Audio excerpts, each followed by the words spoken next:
Hello, hi guys! Magandang hapon sa inyo lahat. This is Jim Pumasigarichano, a faith healer o Zamatar reader. So ngayong hapon, natatagan natin na nagsabihin sa iyo ng ating mga gabay. This is a monthly gabay for the month of November 2023 for the sign of Gemini. So, Gemini, welcome to my channel. Ano kayang messages, advices, and spirit guides ang ating masasaga for today's video? Kano naman kayang energy or kaganapan sa buhay ng mga Gemini ang ating mga hagilap? So, guys, this reading is a general reading lamang, hindi lahat makaka-resonate. Kunin lamang po ang makaka-relate sa inyo and comment down below kung kaninong energy ang ating nasagap. And of course, don't forget to like and subscribe my channel and the notification bell for more videos update. And of course, guys, maraming salamat sa walang sawang pagsuporta sa aking channel, lalo-lalo na hindi nag-skip ng ads. Naway pagpalain kayo ng Diyos at may kapal siksik digdig na guumapaw, ama nung balik sa inyong biyaya. So guys, umpisa na natin ang laban for the sign of Gemini.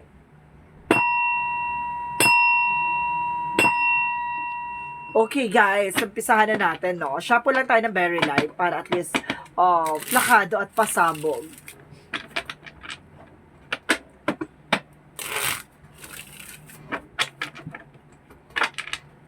Angel Spirit, please give me information para sa mga kapatid nating Gemini. There is a Page of Swords. An information, no? Kumbaga para sinasabi dito na kailangan nyo kumuha ng mga informasyon or kailangan na matanong kayo or mabusisi kayo sa mga bagay-bagay, no? Kailangan alamin nyo, and because there is a Page of Wands, there is a good news. May magandang balita kayo na makukuha. May magandang balita na parating sa inyo by phone calls, messages, email, or letters, or something na magbibigay sa inyo ng message. And of course, there's the Star card. The Star card is on healing, happiness, and of course, hope, no? Kumbaga, may mga bagay siguro dito na sinasabi, may pag-asa, no? Parang sa lahat ng mga bagay na nangyayari sa iyo this past few months or this past few weeks, sinasabi sa inyo ngayong buwan na to ay mayroon kang kumbaga parang pagbangon, parang ganon, no? Kumbaga ang pag-asa. So let's see what is additional messages. And of course, there's the Hangman, no? Kailangan nyo baguhin yung perspective mo, yung mindset mo, no? Kasi you're feeling entrapment. So, hindi ka makakilos, hindi ka makagalaw. At the same time, there's a High Priestess. There is an unexpected moment or there's a mystery or hidden agenda. No, may mga bagay dito na kumbaga may mga biglaang pagbabago, ganon. Kumbaga may mga bagay na kailangan mong paghandaan, of course kailangan mong kumbaga ipagkatiwala at kumbaga maniwala, no, sa may mga bagay na unexpected na mangyayari. And of course there is a Four of Pentacles, protect your power, protect your energy, no? Protectionan mo yung finances mo, no? Mag-ingat, magtabi, mag-savings, at the same time magtipid, no? Kung maaari lang magtipid kasi this past few this coming November, sinasabi sa dito na may pasabog talaga dito na kailangan mong magtipid kasi syempre parating na ang ating Kapaskuhan at bagong taon. So kailangan mo mag-ipon at mag-budget, no? Tataas na naman ang alam mo na. So let's see what is the Page of Swords.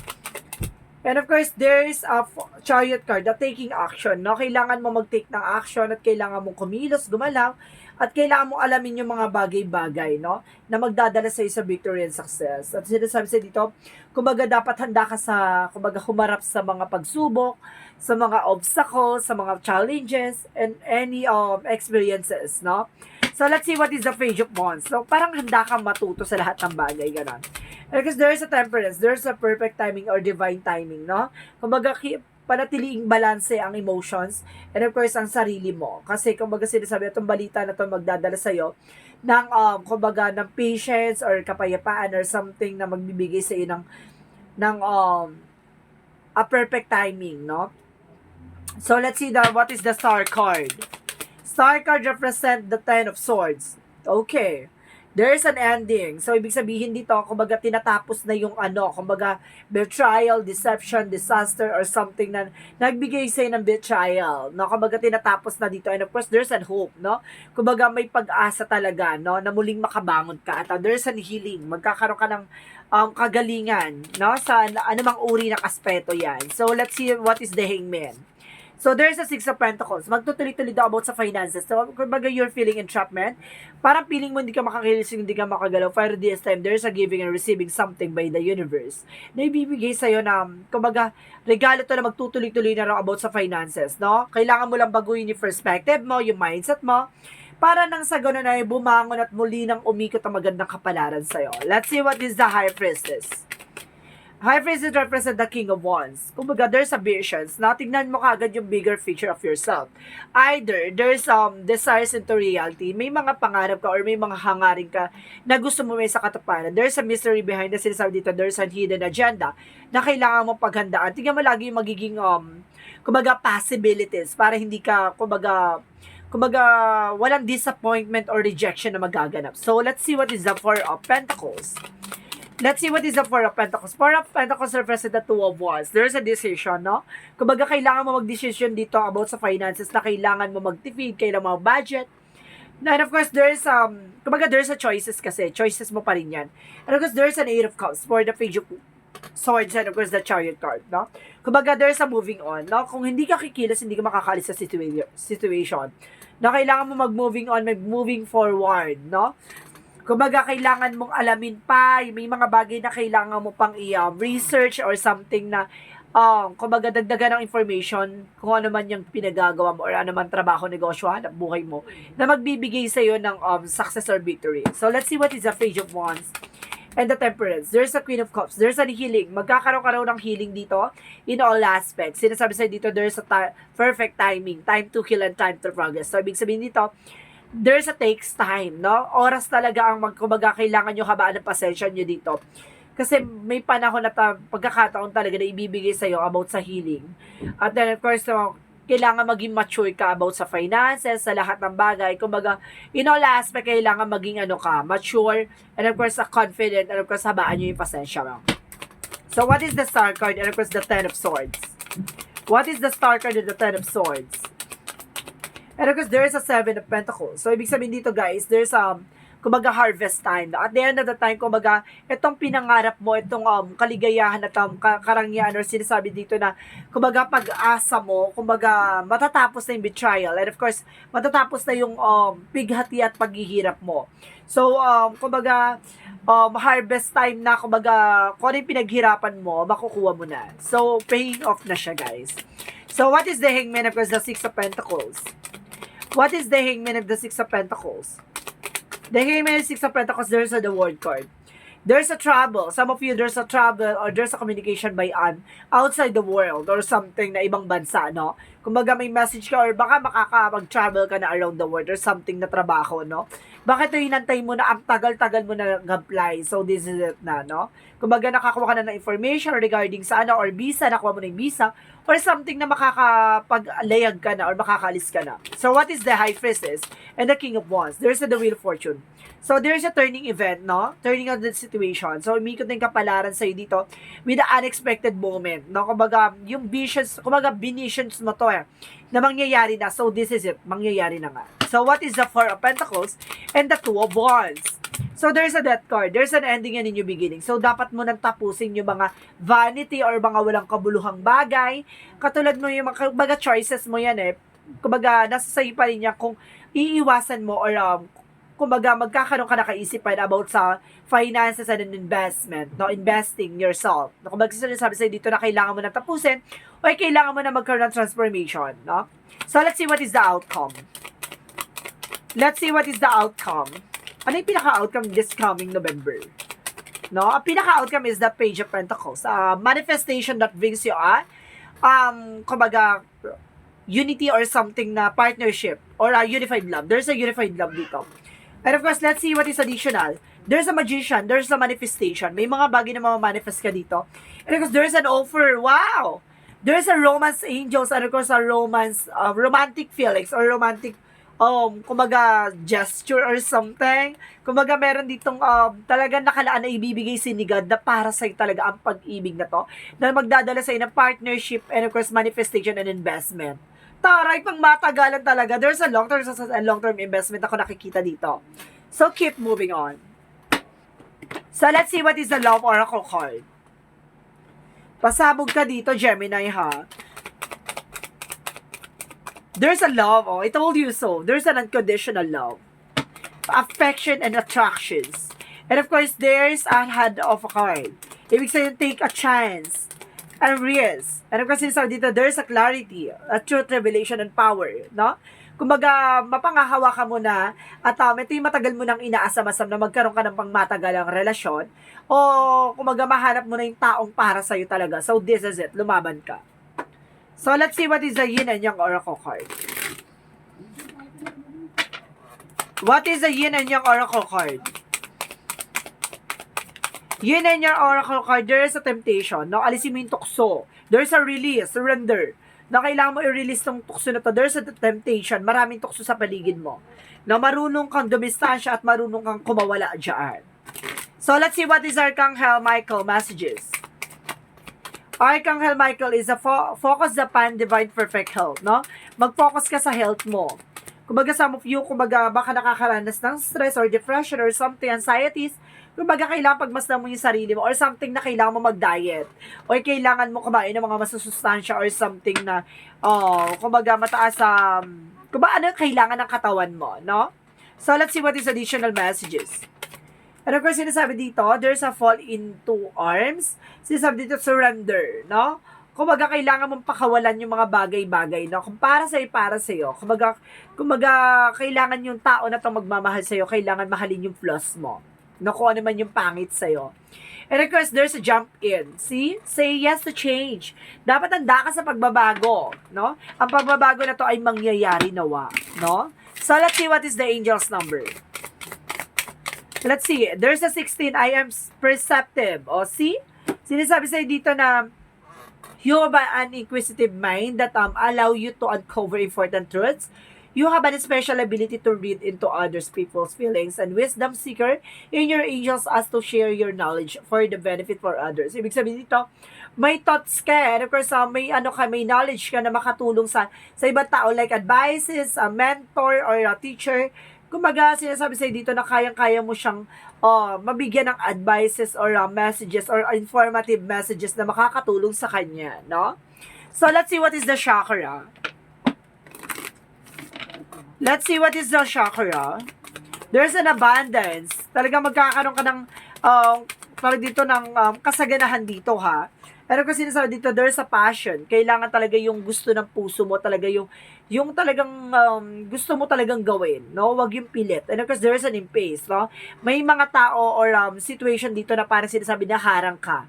Inaharang like or there's a lot of negativities or something na hinaharang yung blessings or hinaharang yung swerte mo or ganon. And of course, there is a bittersweet, no? Pagkatapos ng paet, may tamis ng tagumpay. Tandaan mo yan.